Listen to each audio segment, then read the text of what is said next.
Hi guys, welcome to East Tutorials. இந்த வீடியோல நம்ம மினிமம் ஸ்பேனிங் ட்ரீ கண்டுபிடிக்கிறதுக்கு Prim's algorithm மெத்தட் மூலமா ஒரு சால்வ்ட் எக்ஸாம்பிள் பார்க்க போறோம். ஸோ இதான் கொஸ்டின். இந்த கிராஃபுக்கு நீங்க ஒரு மினிமம் ஸ்பேனிங் ட்ரீ கிரியேட் பண்ணணும் using Prim's algorithm. So minimum spanning ட்ரீனா எல்லா வேர்டிசஸும் எட்ஜஸ்னால கவர் ஆயிருக்கணும். நீங்கள் யூஸ் பண்ணுற எட்ஜுக்கு மினிமம் வெயிட்டேஜ் இருக்கணும். ஸோ டோட்டலாக அந்த எட்ஜ் வெயிட்டை நீங்கள் கேல்குலேட் பண்ணீங்க என்டையர் கிராஃப்க்கும் அப்படின்னு கேல்குலேட் பண்ணீங்க, சம் அப் பண்ணீங்கன்னா மினிமம் நம்பர் உங்களுக்கு கிடைக்கணும். ஸோ அந்த மாதிரி நீங்கள் கிரியேட் பண்ணுற ஒரு ட்ரீ தான் மினிமம் ஸ்பேனிங் ட்ரீ. ஸோ அது Prim's algorithm மூலமா எப்படி ஃபைன் பண்ணுறதுன்னு பார்க்கலாம். ஸோ புக்கில் பார்த்தீங்கன்னா இந்த ட்ரீ நோட்ஸ், ஃப்ரிஞ்ச் நோட்ஸ் இந்த மாதிரி கொடுத்துருக்க மாட்டாங்க. ஜென்ரல் புக்ஸில் ரொம்ப ரேர் புக்ஸில் தான் இந்த மாதிரி tree notes, fringe notes use பண்ணி டேபிள் கன்ஸ்ட்ரக்ட் பண்ணுற மெத்தட் கொடுத்துருப்பாங்க.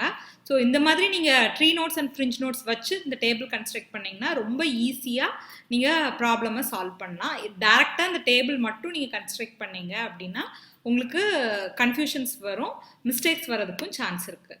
ஸோ இப்போ Prim's algorithm ஒரு கிராஃப் கொடுத்துருந்தாங்கன்னா நீங்கள் ஃபஸ்ட்டு இந்த மாதிரி ஒரு டேபிள் கன்ஸ்ட்ரக்ட் பண்ணணும்.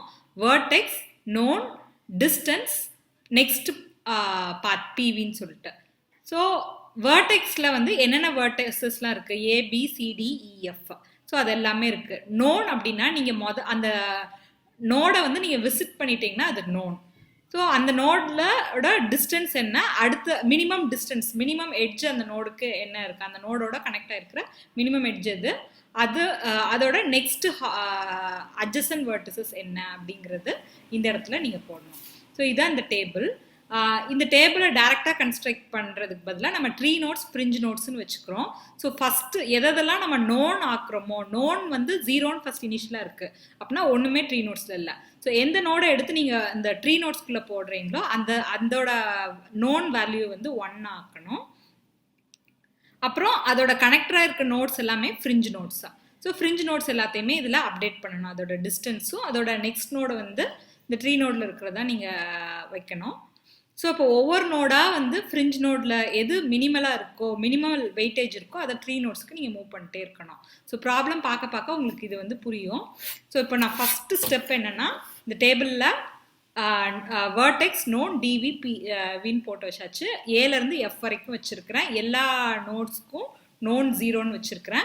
ஸோ நான் ஸ்டார்ட் பண்ணுறது சோர்ஸ் எஸ்ன்னு கொடுத்துருந்தாங்கன்னா அதுலேருந்து ஸ்டார்ட் பண்ணணும். அப்படி இல்லைன்னா ஆல்ஃபபெட்டிக்கல் ஆர்டரில் எது ஃபஸ்ட் இருக்கோ அதை எடுத்துக்கலாம். General practice. நீங்கள் வேறு நோட்ஸ்லேருந்து கூட ஸ்டார்ட் பண்ணிக்கலாம். ஸோ நான் இப்போ ஏலேருந்து ஸ்டார்ட் பண்ண போகிறேன். இப்போ நோன் அடுத்த ஸ்டெப்பில் நான் ஏவை 1ன்னு மாற்ற போகிறேன். ஸோ அதுக்கு அதை தவிர மிச்சம் எல்லா நோட்ஸுக்குமே டிஸ்டன்ஸ் இன்ஃபினிட்டியாக இருக்குது. ஸோ இதான் உங்களோட ஃபர்ஸ்ட் ஸ்டெப். இப்போ செகண்ட் ஸ்டெப்பில் நான் என்ன பண்ண போகிறேன், ஏவை நான் நோன்னு மாற்ற போகிறேன். ஸோ நான் ஏ நோன்னு மாற்ற போகிறேன்னா ஏன்னா அதுதான் ஆல்ஃபபெட்டிக்கல் ஆர்டரில் ஃபர்ஸ்ட் இருக்குது, எஸ்ன்னு எதுவுமே இல்லைங்கிறதுனால நான் அதை எடுத்துக்கிறேன். ஸோ இந்த ட்ரீ நோட்ஸ்குள்ளே ஏ அப்படின்னு கொண்டு வரேன். இப்போது ஏ நோன் நீங்கள் மாற்றிட்டிங்கன்னா 1ன்னு மாற்றணும். நோனோட வேல்யூ 0 இது அப்படியே தான் இருக்கும். இப்போ ஃப்ரிஞ்ச் நோட்ஸ் அப்படின்னா கனெக்டட் நோட்ஸ்னு அர்த்தம். ஏயோட எதெல்லாம் கனெக்ட் ஆயிருக்கு, BFE along with their edges 3, 7, 4. இது அப்படியே இந்த ஃப்ரிஞ்ச் நோட்ல நீங்க போடணும்.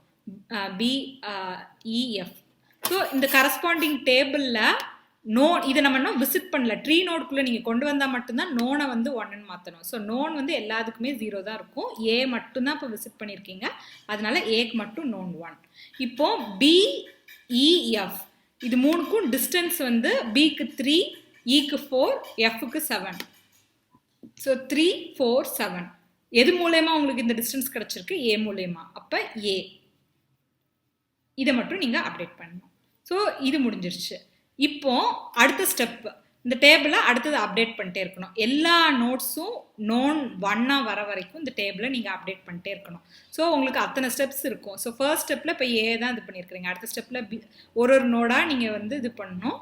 ஸோ அடுத்த எந்த நோடை நான் நோனாக மாற்றுறது அப்படின்னு நீங்கள் பார்க்குறதுக்கு இந்த ஃப்ரிஞ்ச் நோட்ஸில் எதுக்கு மினிமல் எட்ஜ் வெயிட் இருக்குன்னு பார்க்கணும். ஸோ இதில் பிக்கு தான் எட்ஜ் வெயிட் 3 இருக்குது. ஏன்னா இதுக்கு 7, இதுக்கு 4. ஸோ பிக்கு தான் மினிமல் எட்ஜ் வெயிட் இருக்குது. அப்போ நான் அடுத்தது ஃப்ரிஞ்ச் நோட்குள்ளே ஃப்ரிஞ்ச் நோடில் இருக்கிற பியை ட்ரீ நோடுக்கு கொண்டு போகிறேன். ஸோ நான் ட்ரீ நோட் கொண்டு போயிட்டேன்னா பியை நோனாக மாற்றிடலாம். அதான் என்னோட நெக்ஸ்ட் ஸ்டெப். ஸோ நான் பியை வித் த எட்ஜ் வெயிட்டோடய நீங்கள் கொண்டு போய்க்கலாம். ஸோ நான் இங்கே கொண்டு போயாச்சு. பியை நோன்னு நான் மாற்றிட்டேன். இப்போ அந்த பழைய ஸ்டெப்பில் இருக்கிற அதே ஃப்ரிஞ்சஸ் இஎஃப்குரிய ஃப்ரிஞ்சஸ் அப்படியே நான் வச்சுருக்கிறேன். 7 4 எஃப்இ இது அப்படியே தான் வச்சுருக்கணும். இப்போ பி எடுத்துக்கிறேன். ஸோ இப்போ பியை பார்த்தா பியோட கனெக்ட் ஆகிருக்கிறது ஏ, அது ட்ரீ நோட்குள்ளே வந்தாச்சு. ஸோ அதை பற்றி கவலை இல்லை. அது போக இருக்கிறது சிஎஃப். அப்போ சிஎஃப் அலாங் வித் வெயிட்ஸ் எழுதிக்கிறோம் 5 and 8. ஸோ இப்போ டூப்ளிகேட்ஸ் இந்த ஃப்ரிஞ்ச் நோட்டில் இருக்கான்னு பார்க்கணும். ஸோ இருக்குது. சி 1 டைம் தான் இருக்குது, இ 1 டைம் தான் இருக்குது, எஃப் ஏவோடையும் கனெக்ட் ஆகிருக்கு, பியோடையும் கனெக்ட் ஆகிருக்கு. ஸோ இது ரெண்டில் எது மினிமல்னு பார்க்கணும். எது மினிமமாக இருக்குது? ஏவோட கனெக்ட் ஆகிருக்கிறது தான் மினிமமாக இருக்குது. அப்படின்னா இதே நம்ம ரீடைன் பண்ணிக்கலாம். நம்ம எந்த அப்டேஷனும் எஃப்க்கு செய்ய தேவை இல்லை. ஆனால் இப்போ நம்ம சியை வந்து புதுசாக இன்சர்ட் பண்ணியிருக்கிறோம். அப்போ சி வந்து 0, சியோட டிஸ்டன்ஸ் வந்து 5. எது மூலயமா? பி மூலயமா. ஸோ பி இந்த ஒரு அப்டேஷன் டேபிளில் மேக் அவுட் பண்ணுறோம். ஸோ நெக்ஸ்ட்டு அடுத்த ஸ்டெப்புக்கு போகிறோம். அடுத்த ஸ்டெப்பில் இந்த இருக்கிற ஃப்ரிஞ்ச் நோட்டில் ஒரு நோட ட்ரீ நோடாக மாற்றணும். ஸோ இதில் இருக்கிறதுலே மினிமம் வந்து 4 5 7 இது 3ல் 4 தான் மினிமல். அப்போ 4 வந்து ஈயோட எட்ஜ் இருக்குது. அப்போ ஈயை தான் நம்ம நெக்ஸ்ட் ட்ரீ நோடாக நம்ம எடுக்கணும். ஸோ ஏ கூட ஆல்ரெடி பி கனெக்ட் ஆகிருக்கு. ஸோ ஏயோட எஃப் கனெக்ட் ஆகிருக்கு, பியோட சி கனெக்ட் ஆகிருக்கு. இந்த ஃப்ரிஞ்சஸ் எல்லாம் மாற்றவே கூடாது. புதுசாக ஈயை நீங்கள் இன்சர்ட் பண்ணியிருக்கிறீங்க. இப்போ ஈயோட கனெக்டிவிட்டி பார்த்தீங்கன்னா ஏ அது ஆல்ரெடி ட்ரீ நோட்லேயே இருக்குது. ஸோ இங்கே ஃப்ரிஞ்சில் கொண்டு வர தேவையில்லை. இதில் பார்த்தீங்கன்னா எஃப்பும் டியும் கனெக்ட் ஆகிருக்கு. ஸோ எஃப்போட வேல்யூ 5, டியோட வேல்யூ 2.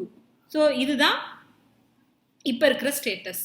இப்போ நீங்கள் ஈயை புதுசாக உள்ளே கொண்டு வந்ததுனால ஈயோட நோன் வேல்யூவை 1 அப்படின்னு நீங்கள் மாற்றணும். ஸோ இப்போ புதுசாக நீங்கள் 2 எட்ஜ் கொண்டு வந்திருக்கிறீங்க டிஎஃப். இப்போ டிஎஃப் டூப்ளிகேட்ஸ் இருக்கான்னு பார்க்குறீங்க. எஃப் டூப்ளிகேட் ஆகிருக்கு. ஸோ இப்போ கம்பேர் பண்ணும்போது எஃப் புதுசாக நீங்கள் இன்சர்ட் பண்ணியிருக்கிற எஃப்போட வெயிட் தான் 7 விட 5 கம்மி. அப்போ இந்த இதுதான் கம்மியாக இருக்குது. அப்போ ஏயோட கனெக்ட் ஆகிருக்கிற எஃப்பை டிஸ்கார்ட் பண்ணிவிட்டு இந்த ஈயோட இருக்கிற எஃப்பை கன்சிடர் பண்ணிக்கலாம். ஸோ அப்போ இப்போ நீங்கள் சேஞ்சஸ் மேக் அவுட் பண்ணியிருக்கிறீங்க. எஃப்டி இந்த 2 நோட்ஸையுமே இந்த 2 ஃப்ரிஞ்சஸையுமே அப்டேட் பண்ணணும். ஸோ இப்போ மெத்தட் என்ன அப்படின்னா ட்ரீ நோட்குள்ளே நீங்கள் எந்த நோடை கொண்டு வரீங்களோ அதுக்கு நோன் வேல்யூ 1ன்னு மாற்றணும். ஃப்ரிஞ்சஸ் நோட்டில் எழுதணும். அந்த எதை நோன்னு மாற்றினீங்களோ அதோட ஃப்ரிஞ்ச் நோட் அதாவது நெய்பர்ஸ் எழுதணும். டூப்ளிகேட்ஸ் இருந்துச்சுன்னா டூப்ளிகேட் ரிமூவ் பண்ணணும். ஸோ டூப்ளிகேட் ரிமூவ் பண்ணதுக்கப்புறம் எந்தெந்த ஃப்ரிஞ்சஸ் அவைலபிளாக இருக்கோ அதை இங்கே அப்டேட் பண்ணணும். ஸோ இந்த இடத்துல போன ஸ்டெப்பில் பார்த்தீங்கன்னா நமக்கு இந்த எஃப் ஃப்ரிஞ்சில் ஒரு ஃப்ரிஞ்ச் வந்து டிஸ்கார்ட் ஆயிடுச்சு. ஆனால் இந்த தடவை பழைய ஃப்ரிஞ்ச் ஏ தான் டிஸ்கார்ட் ஆயிருக்கே தவிர புது ஃப்ரிஞ்ச் வந்து அப்படியே தான் இருக்குது. அப்போ எஃப்ல வந்து 5 7 இருந்ததுக்கு பதிலாக நம்ம என்னென்னு போடணும்? 5ன்னு போட்டு ஏக்கு பதிலாக ஈ நீங்கள் மாற்றிடணும் இந்த அப்டேஷன். அதுக்கப்புறம் டி. ஸோ டிக்கு வந்து 2ங்கிற எட்ஜு இ மூலயமா இருக்குது. ஸோ வச்சாச்சு. இப்போ இந்த ஸ்டெப் முடிஞ்சிருச்சு. இப்போ அடுத்த ஸ்டெப்புக்கு போகிறதுக்கு இந்த ஸ்டெப்பில் எது மினிமல்னு பார்க்குறோம். 7 5 2 இதில் 2 தான் மினிமல். ஸோ நான் வந்து 2 வந்து டி வந்து கரஸ்பாண்ட் பண்ணுது. ஸோ நான் டியை ட்ரீ நோட்குள்ளே மூவ் பண்ண போகிறேன். டி எது கூட கனெக்ட் ஆகிருக்கு? இ கூட கனெக்ட் ஆகிருக்கு. ஸோ எது கூட கனெக்ட் ஆகிருக்கோ அது அப்படியே தான் எழுதணும். ஸோ ஏபிஇ பழைய நோட்ஸு ட்ரீ நோட்ஸ் அப்படியே எழுதிக்கிறேன். இங்கே ஈலேருந்து டி கனெக்ட் ஆகிருக்கு, அது அப்படியே எழுதியாச்சு. ஸோ ஃப்ரிஞ்சஸாக பழைய ஃப்ரிஞ்சஸ் காப்பி பண்ணிக்கணும். இப்போ ஏல டிஸ்கார்ட் ஆயிடுச்சு, அப்போ ஃப்ரிஞ்சே கிடையாது. பியில் வந்து சி கனெக்ட் ஆகிருக்கு, ஈல வந்து எஃப் கனெக்ட் ஆகிருக்கு. ஸோ சிஎஃப் அதை அப்படியே எழுதிக்கணும். இதை மிஸ் பண்ணிடக்கூடாது. இப்போ நம்ம வந்து டியை 1ன்னு இந்த ஸ்டெப்பில் மாற்றிருக்கிறோம். ஓகேயா? இப்போ டியோட எதெல்லாம் கனெக்ட் ஆகிருக்குன்னு நான் பார்க்குறேன். C F E. இதில் இ வந்து ட்ரீ நோட்குள்ளே இருக்குது, அதனால அதை விட்டுடலாம். ஸோ ட்ரீ நோட்ல இல்லாமல் டியோட கனெக்ட் ஆகிருக்கிறது C and F. So C and F along with their weights நம்ம எழுத போகிறோம். இப்போ சிஎஃப் இது ரெண்டுமே டூப்ளிகேட்ஸாக இருக்குது. இதில் வந்து எது மினிமலோ அதை வச்சுக்கணும், மேக்ஸிமமாக டிஸ்கார்ட் பண்ணிக்கிறோம். ஸோ இப்போ சியை பார்த்தீங்கன்னா டியோட சி தான் வந்து மினிமலாக இருக்குது, 4ன்னு இருக்குது. பியோட கனெக்ட் ஆகிருக்கிற சிக்கு 5ன்னு இருக்குது. அப்போ இதை வந்து நீங்கள் டிஸ்கார்ட் பண்ணிவிட்டு இதை மட்டும் நீங்கள் அக்செப்ட் பண்ணிக்கலாம். இப்போ எஃப்னு பார்த்தீங்கன்னா புதுசாக வந்திருக்கிற எஃப்க்கு 8 இருக்குது, பட் பழைய எஃப்க்கு 5 தான் இருக்குது. அப்படின்னா நீங்கள் வந்து பழசை வந்து ரீட்டைன் பண்ணிக்கலாம், புதுசை வந்து டிஸ்கார்ட் பண்ணிடலாம். ஸோ இப்போ வந்து உங்களுக்கு சேஞ்சஸ் எதுக்கு வரும்? உங்களோட ஃப்ரிஞ்சஸில் எஃப்ஐ நீங்கள் டிஸ்கார்ட் பண்ணிட்டீங்க, பழசே தான் ரீட்டைன் பண்ணுறீங்க. ஆனால் சியை வந்து அப்டேட் பண்ண போகிறீங்க. ஸோ சியில் வந்து பழைய வேல்யூ பி இருந்தது இல்லையா, அதை வந்து இப்போ டின்னு நீங்கள் மாற்றிக்கிறீங்க. டி மூலயமா உங்களுக்கு 4 தான் கிடைக்குது அப்படிங்கிறதுனால நீங்கள் இந்த சேஞ்சஸ் மேக் அவுட் பண்ணுறீங்க. ஸோ இது முடிஞ்சிச்சு. இப்போ அடுத்த ஸ்டெப்புக்கு போகிறதுக்கு முன்னாடி என்ன பண்ணணும், இதில் எதை வந்து நம்ம ஃப்ரிஞ்ச் நோட்லேருந்து ட்ரீ நோட்க்கு மூவ் பண்ண போகிறோம்னு ஐடென்டிஃபை பண்ணணும். ஸோ 5, 4, 8 இதில் 4 தான் மினிமலாக இருக்குது. அதனால நான் 4 ஃப்ரிஞ்ச் நோடுக்கு மூவ் பண்ண போகிறேன். ஸோ 4 எது கூட கனெக்ட் ஆகிருக்கு, சி. ஸோ சியை நான் இங்கே மூவ் பண்ண போகிறேன் ட்ரீ நோட்குள்ளே. ஸோ டியோட சேர்த்து கனெக்ட் ஆகிற மாதிரி நீங்கள் மூவ் பண்ணணும். ஸோ இங்கே டியிலேருந்து சி இங்கே மூவ் பண்ணியாச்சு. இப்போ பழைய இதில் ஃப்ரிஞ்சஸ் பார்த்தீங்கன்னா ஈயோட எஃப் கனெக்ட் ஆகிருக்கு. இது டிஸ்கார்ட் ஆயிடுச்சு, இதுவும் டிஸ்கார்ட் ஆயிடுச்சு, சி வந்து உள்ளே போயிடுச்சு. அப்போ எஃப் மட்டும்தான் பழைய இதில் ஃப்ரிஞ்ச் நோட்ஸ் இருக்குது. ஸோ ஈயோட கனெக்ட் ஆகிருக்கிற எஃப் மட்டும் பழசில் இருக்குது. இப்போ புதுசாக வந்து சி வந்து நீங்கள் ட்ரீ நோட்குள்ளே இன்சர்ட் பண்ணியிருக்கீங்க. அப்போனா என்ன பண்ணணும், சியை நோனுன்னு மார்க் பண்ணணும், 1ன்னு மார்க் பண்ணணும், சியோட நோனா. இப்போ சியோட ஃப்ரிஞ்சஸ் பார்க்குறோம். ஸோ சியோட ஃப்ரிஞ்சஸ் பார்த்தீங்கன்னா பி, அது ட்ரீ நோட்ல இருக்கு. ஸோ எழுத தேவையில்லை. அடுத்தது எஃப், இது ட்ரீ நோட்ல இல்லை. அடுத்தது டி, இது ட்ரீ நோட்லேயே இருக்கு. அப்போ ஒரே ஒரு ஃப்ரிஞ்ச் தான் எஃப், அது 6. இப்போ 2 எஃப் இருக்கு. இப்போ டூப்ளிகேட்ஸை நீங்கள் டிஸ்கார்ட் பண்ணணும். 2ல் எது மினிமமாக இருக்கு, பழைய எஃப் தான் மினிமலாக இருக்கு, புதுசு வந்து அதிகமாக இருக்கு. அப்போ நீங்கள் புதுசை டிஸ்கார்ட் பண்ணிடலாம், பழசையே நீங்கள் ரீடைன் பண்ணிடலாம். ஸோ புதுசை நீங்கள் டிஸ்கார்ட் பண்ணதுனால உங்களுக்கு ஃப்ரிஞ்சஸ் அப்டேட் எதுவுமே இங்கே கிடையாது. ஸோ இந்த டேபிள் போன ஸ்டெப்புக்கும் இந்த ஸ்டெப்புக்கும் ஒரே ஒரு வித்தியாசம் தான், சியை வந்து நோன்னு மார்க் பண்ணியிருக்கிறீங்க. இது ஒன்று தான் நீங்கள் பண்ண சேஞ்ச். ஸோ இப்போ அடுத்தது இதில் உங்களுக்கு சூஸ் பண்ணுறதுக்கு ஏதாவது இருக்கா, இல்லை, ஒரே ஒரு நோட் தான் இருக்குது, அது எஃப். ஸோ அதை வந்து நீங்கள் உங்களோட ஃப்ரிஞ்ச் நோட்குள்ளே கொண்டு போய்க்க வேண்டியதான். ஸோ எஃப்ஐ நோன்னு நீங்கள் மாற்ற வேண்டியதான். ஸோ அதுதான் உங்களுக்கு அடுத்த ஸ்டெப்பு. இப்போ எல்லா நோட்ஸுமே வந்து ட்ரீ நோட்ஸ்குள்ளே போயாச்சு. இதுதான் உங்களோட மினிமம் ஸ்பேனிங் ட்ரீ. இதுதான் உங்களோட ஃபைனல் அப்டேட்டட் டேபிள். இப்போ இது அப்படியே நீங்கள் விடக்கூடாது. கொஸ்டினில் உங்களுக்கு எந்த மாதிரி வேர்டிசஸ் பொசிஷன் இருந்தோ அந்த மாதிரி நீங்கள் ட்ரீயை ரீட்ரா பண்ணிடணும். ஸோ ABEFCD இது அந்தந்த பொசிஷனில் எழுதிக்கிறான். ஸோ ஏலேருந்து பிக்கு எட்ஜ் இருக்குது, ஈக்கு எட்ஜ் இருக்குது. ஸோ அதை மார்க் பண்ணிக்கணும். அதே மாதிரி 1, 2, 3, 4, 5 அந்த 5 எட்ஜஸை இந்த இடத்துல நீட்டாக ரீட்ரா பண்ணிடுங்க. இதே கிராஃப் தான், இந்த கொடுத்துருக்கிற பேட்டர்ன் படி ரீட்ரா பண்ணிங்கன்னா உங்களுக்கு இன்னும் வந்து அப்பீலிங்காக இருக்கும் ஆன்சர்.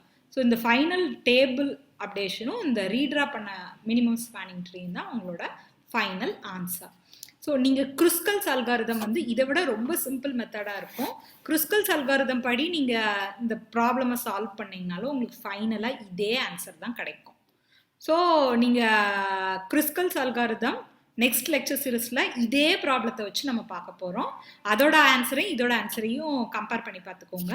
இன்னொரு விஷயம், உங்களுக்கு ப்ரிம்ஸ் கேட்டிருந்தாங்க அப்படின்னா நீங்கள் க்ருஸ்கல்ஸ் வந்து ரொம்ப மினிட்ஸில் செஞ்சு முடிச்சிடலாம். ஸோ ரஃப் ஒர்க்கில் க்ருஸ்கல்ஸை வந்து ஒர்க் அவுட் பண்ணி அந்த ஆன்சரும் இந்த ஆன்சரும் சேமாக வருதா அப்படின்னு ஒரு தடவை கம்பேர் பண்ணி பார்த்துக்கிட்டிங்கன்னா உங்களுக்கு யூஸ்ஃபுல்லாக இருக்கும். ஏன்னா இது வந்து ஒரு சம்மே 8 மார்க்ஸ், சின்ன சம்மாக இருந்தால், பெரிய சம்மாக இருந்தால் 16 மார்க்ஸுக்கு கேட்பாங்க.